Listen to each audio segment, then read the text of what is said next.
Yeah, I got the fan on, I got the air conditioner on, and it's still hot. So there might be some noise.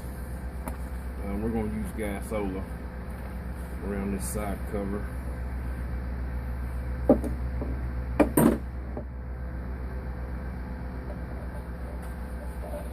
It just seems to work well on surfaces that you may take back apart, and I would label this one as something that may need to come back off in the future.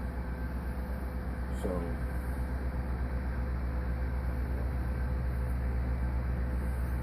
let's see if I can give you a better look.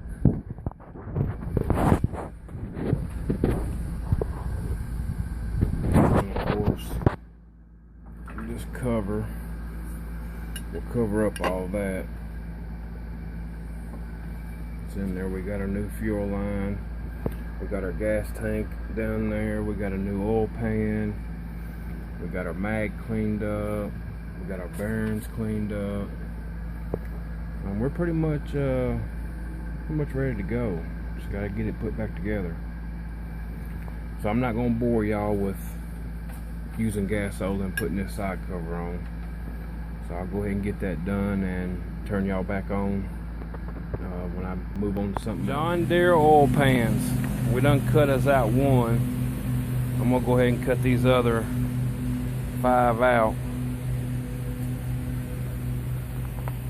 Boy, it's hot today. It's Friday. Cutting the grass.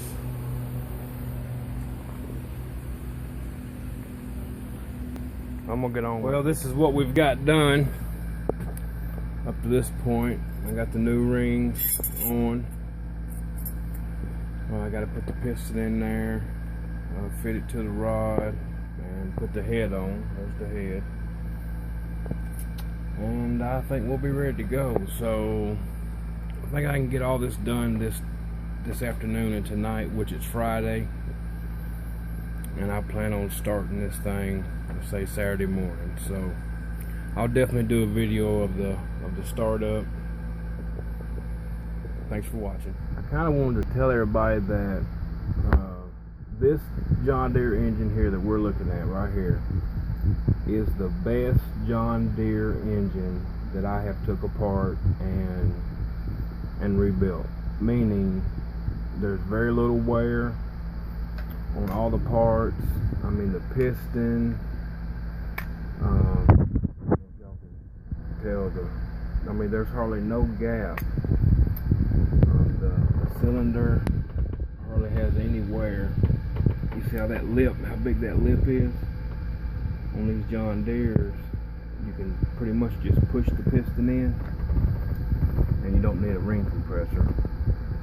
But that lip there is the biggest lip on a cylinder that I have found.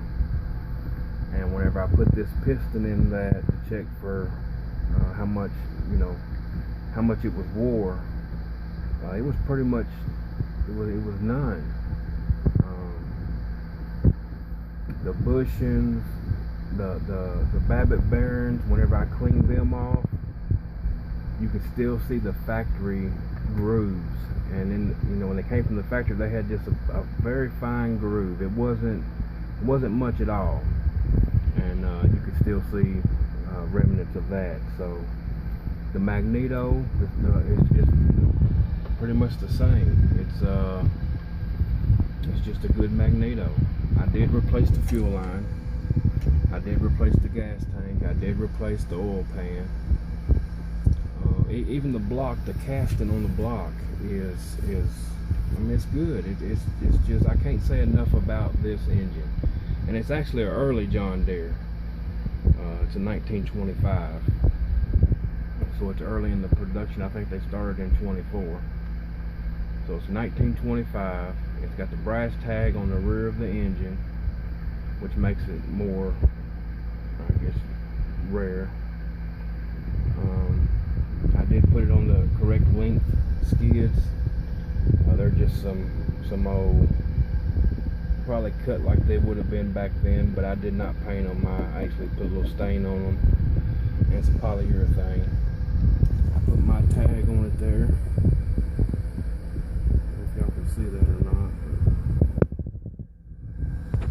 And hopefully it won't be any trouble getting this piston back in there and getting it fit to the crank and get it timed and get it ready to go. But when I get the piston back in there, the piston is in. I don't know if y'all can see it there. Got it all fitted up really tight.